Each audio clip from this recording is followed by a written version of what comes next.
Today I'm going to be talking about one story, one life lesson that occurred to me back in 73, I believe it was. I was 16 or 17, working at J.M. Fields, a department store down in Daytona Beach, similar to Kmart.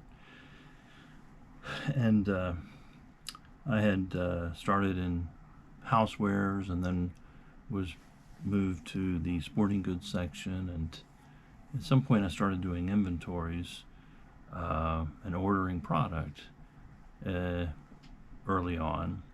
And I don't know if I was ordering these products, but the product were the doorknob rope exercisers. Now, if you're of my generation, you've probably heard of those and know what they are and probably tried them. And what it is it's an exerciser that it consists of two pieces of rope with loops at each end that go through a pulley each and attached to a doorknob of a closed door. Your head is near the doorknob on the floor. You lay down on the floor and you put one loop around your right foot and one loop around your left hand, and then you press your hand down and have resistance with your arm and your leg, and the same thing with your left side. And this is the basic exercise. So we got these in, and we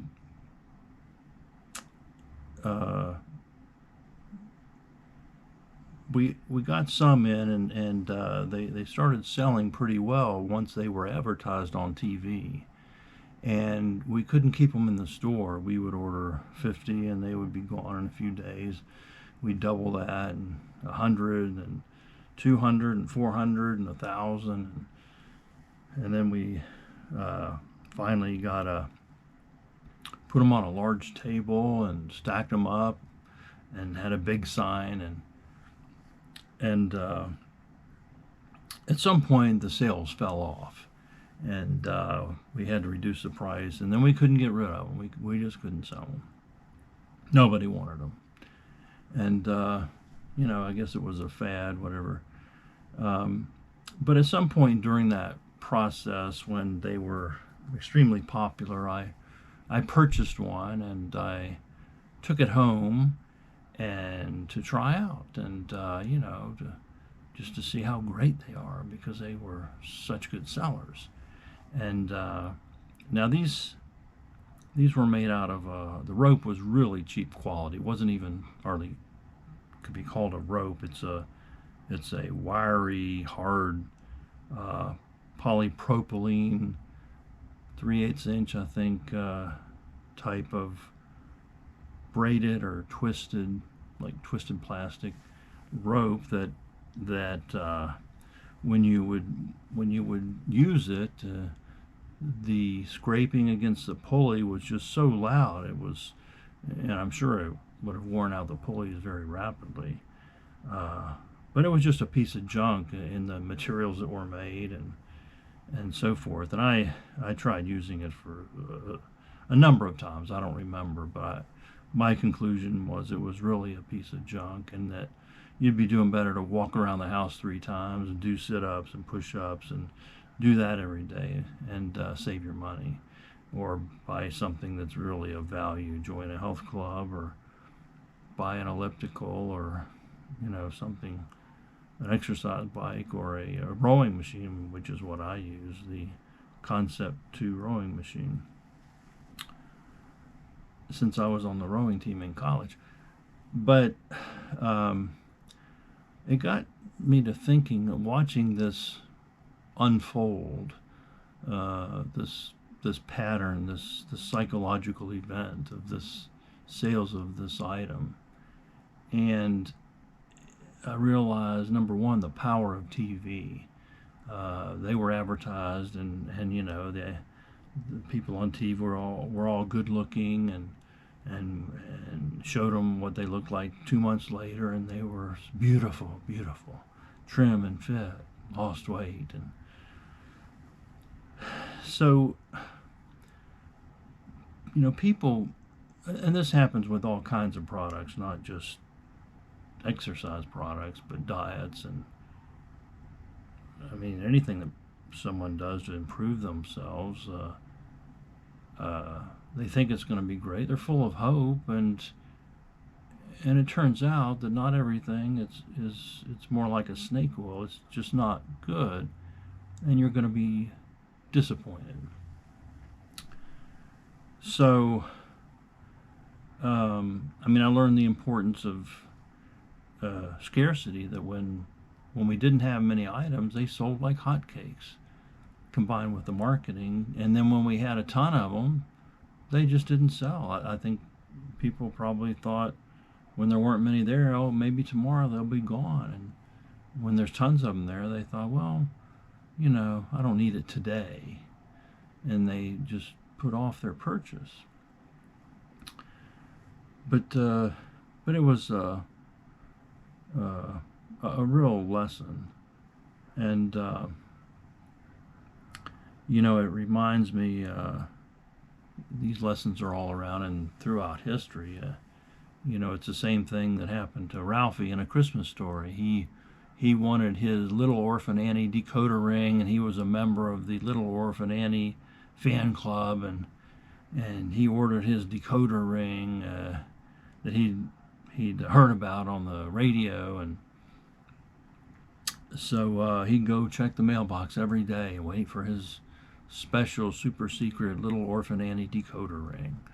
And sure enough, it came, and he ran into the house and listened to the radio program and got his letters and numbers to they broadcast what that secret message was, only for those special Little Orphan Annie fan members who had a decoder ring. And so he went into the bathroom, and so he would have peace and to decode his special message to him personally. And he works out each letter and looks at the message, and the message says, be sure to drink your Ovaltine, which who was a sponsor of that radio program, Little Orphan Annie. And of course, people of my generation have had Ovaltine, surely, and it's not a very good product as far as how it tastes compared to chocolate milk or other things that are out there. It's not so great. But he was hopeful and hopeful and hopeful for days and days and days, and couldn't wait, and then he got his product and was disappointed because it wasn't what he thought it would be. And isn't that what happens so many times in life? And so how many times have you been disappointed like that? And how many tools have you purchased that were not effective or no good or junk? Or how many exercise programs, how many diets, how much money have you wasted on that? And the same thing applies to ideas. There's a lot of bad ideas out there, and people are making money on these doorknob exercisers, and they're still making money today, believe it or not. If you go on Amazon, you'll find the Body Exerciser, $18.99. And when you look at the reviews, they say the same thing. I don't think they've improved them since '73. The rope is the polypropylene noisy garbage that destroys the pulleys in a matter of days, and the ropes are too short, and they're just not effective exercises. But the items are still sold because people are people. They're going to hope for something better, and there's nothing wrong with hope. It's certainly a good thing. But just like with ideas, Ideas are certainly a great thing if they're a good idea, but if it's a bad idea, it's dangerous. Fascism is dangerous. Communism is dangerous. But how many people believed it? How many people were killed in the name of fascism or communism or imperialism or any other ism for that matter? And we're still seeing that today. I mean, the TVs are selling us different ideas, whether it be, say, defund the police. We want to help. We want to help people who are in poor communities. We want to prevent so many people from going to prison. So the way you get in prison is the police, and so therefore, if we defund the police, there's going to be fewer people going to prison. Now, is that a good idea? Do you think that's going to help?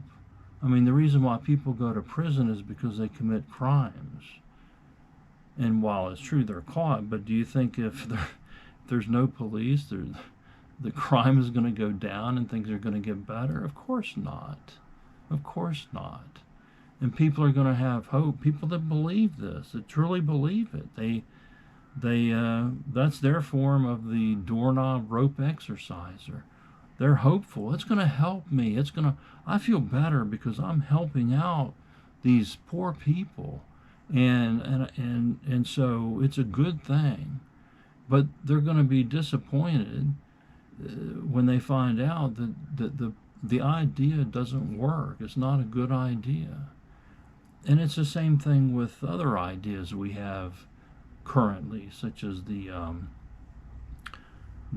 idea that words can be aggression and violence, and therefore anything having to do with a word, a book, or a person who speaks that could say anything that could be interpreted as either being aggressive or violent should be banned or canceled is nonsensical. We know from history that the most important freedom and the most important power of the people is the freedom of expression, freedom of the press. And the solution to bad ideas is to have a lot more freedom of speech, to allow more words, more books, more people to discuss the reason why these ideas are bad, not to ban them, not to cancel them. Who's the arbiter of what's a good idea and a bad idea? Do we have a secret council, the Star Chamber, that declares from on high, from the land of Oz, that these are the good ideas and those are not? Do you trust people like that? If you do, you haven't been listening to any of my videos. I mean, you might think that I'm too skeptical or too cynical, but that's the people are like that. I mean, that's life. Not everyone is good. People make mistakes. There's a lot of incompetency out there. People think everything's a conspiracy. Half the time it's just incompetency. So that is my lesson from the 1973 job that I had at J.M. Fields, where I observed the phenomenon of the fad of the doorknob exerciser, and was a keen observer, and I've learned from that. And I think everyone should look around them and say, what tools have I bought that were no good? What programs have I gotten involved in that were no good? What cults have I joined that were no good? What ideas do I have now that are no good? But people don't want to question their ideas. So I'll leave you with that. Question your ideas. What ideas are no good? What tools were no good? Were you ever disappointed? Surely you were. Think about it.